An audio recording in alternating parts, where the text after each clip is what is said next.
أكلة واحدة هترضي كل اللي في البيت الكبير والصغير. هنعمل صينية محشي كوسة باللحمة المفرومة في الفرن، والأكلة شكلها بسيط وسهلة، بس هتحبيها جدا من غير أي تعقيد هتعمليها. خليكي معايا للنهاية عشان تطلع معاكي مظبوطة حتى لو أول مرة تعمليها، لأن هقولك على كل حاجة محتاجاها خطوة بخطوة مع أم عبد الله في البيت، أم عبد الله أتوم.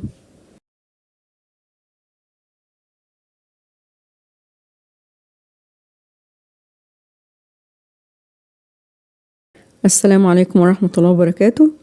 معايا الوصفة النهاردة 1.5 كيلو كوسة، والكوسة اللي استخدمتها في المحشي النهاردة بيبقى حجمها وسط، مش كبير قوي عشان ما تاخدش رز كتير ولا تبقى صغيرة قوي برضو. 1/4 كيلو لحمة مفرومة، واللحمة دي أنا عاملاها وسايباها في الفريزر، وقت ما بحتاجها في وصفة زي كده بطلعها واسخنها واستخدمها على طول. كيس صلصة طماطم، ودي كمان مفرزاها وانا عملتها معاكم على القناة في التفريزات، واسيب لكم الرابط في صندوق الوصف. والطماطم بطلعها واسيبها تفك براحتها، بعدين بستخدمها. بصلة كبيرة متقطعة، 1.5 كوب رز ابيض بلدي مصري 300 جرام، بقدونس وشبت متقطعين ولسه هقطعهم اصغر من كده كمان، وفلفل متقطع، معلقة صغيرة ملح، ولو احتاجنا ملح تاني بنزود، نص معلقة صغيرة فلفل اسود. بنجيب البصل ونفرمه لقطع أصغر، وأنا بفرمه في المفرمة اليدوي، وهي حقيقي جميلة جدا، لازم تجربوها لأنها بتقطع البصل بطريقة جميلة جدا. وده البصل بعد الفرم، شوفوا جميل ازاي. نبدأ بأول حاجة وهي صلصة الطماطم، وهنسبك الطماطم بسهولة جدا. بنجيب حلة ونحط فيها كمية من الزيت، والزيت بيبقى أحلى وبيخلي الرز بتاع المحشي مفلفل وجميل. نحط فيه البصل وبنشيل شوية من البصل على جنب عشان هنحتاجه. بنشوح البصلة تشويحة بسيطة خالص، مش بنحمرها، من غير ما لونها ما يتغير، لحد ما تدبل بالشكل ده. نحط عليها كيس الصلصة بعد ما فك، وبنقلبهم مع بعض. لو كنت مستعجلة والصلصة ما فكتش حطيها برضو عادي، بس بتاخد وقت شوية عن ما بتكون فك. وحطها على نار متوسطة تغلي غلوة واحدة، ونقلبها عشان ما تتحرقش من تحت. أول ما تغلي وقوامها يتقل وتفصل زيت على الوش، هي كده بقت جاهزة. دي كده الصلصة بعد ما خلصت، بنسيبها على جنب تبرد شوية على ما نجهز باقي المكونات. بنجيب الشبت والبقدونس والفلفل ونحطه في الكبة عشان تقطعه قطع أصغر، ولو ما عندكيش كبة قطعيها بالسكينة. ودي بعد ما قطعتها في الكبة، وبرضو زي ما انتوا شايفين قطعتها بشكل جميل جدا. بناخد الرز ونغسله كويس ونصفيه، نحط عليه شوية البصل اللي كانوا على جنب، نحط عليهم الشبت والبقدونس والفلفل، وخضرة المحشي بتزودي فيها أو تقليلها على حسب ما انت بتحبي براحتك خالص.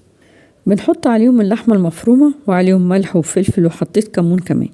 نحط عليهم الصلصة واحدة واحدة، مش بنحطها كلها مرة واحدة.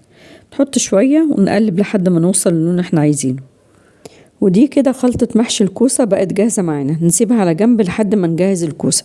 بنجيب الكوسة ونقورها ونغسلها كويس جدا من بره عشان لو عليها رملة تنزل كلها. وقلب الكوسة مش هنرميه، هنحطه في طبق نظيف علشان نحطه تحت الكوسة في الصينية عشان ما تتلسعش منك. وممكن نستغنى عنه ونكتفي باللي هنعمله في الصينية زي ما هوريكم دلوقتي. بنجيب المقوار وبنمشي عليها كده زي ما بعمل في الفيديو، وده بيديها شكل جمالي. وكمان لو في أي رملة هتتشال، والأفضل تعمل الخطوة دي في الكوسة الصوب عشان الرملة زي ما قلت لكم. لكن الكوسة الفلاحي ممكن نستغنى عن الخطوة دي، لكن هي في الحالتين بتدي الكوسة شكل حلو. بعد ما بحكها بالمقوار برجع اغسلها مرة تانية، وقبل ما احشي الكوسة بغلفها من جوه بشوية صغيرين من الملح والفلفل بإيدينا زي ما بعمل في الفيديو، أو بننقعها في مية وملح. والخطوة دي بعملها عشان تدي الكوسة طعم حلو، وبعمل الكمية كلها بنفس الطريقة. نجهز دلوقتي الصينية اللي نحط فيها الكوسة. بحط فيها بصل متقطع حلقات وفلفل متقطع حلقات. نحشي الكوسة بخلطة الرز، ومش بنحط فيها رز كتير، احنا بنحط كمية صغيرة ومش بنضغطه بايدينا جواها خالص عشان مش تبقى مكتومة. وبنسيب فراغ على الوش عشان يستوي الرز براحته. وكمان بنخبطها في الصينية او على ايدينا بالراحة عشان نوزع الرز جواها، وننزل من عليها اي رز، بعدين نرصها في الصينية، وبنعمل الكمية كلها بنفس الطريقة. ودي الكوسة بعد ما خلصناها بنحط عليها كمية من الشوربة تغطي الكوسة أو في نفس مستوى الكوسة عشان نضمن إنها تستوي.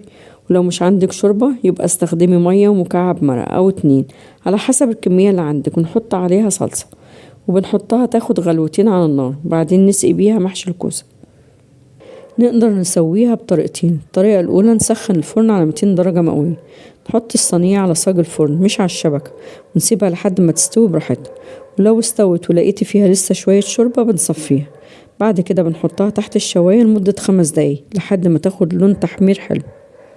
والطريقة التانية للتسوية نقدر نسويها على البوتاجاز، بنحطها على نار عالية لحد ما تغلي كلها، بعدين نهدي النار ونغطيها ونسيبها براحتها لحد ما تستوي.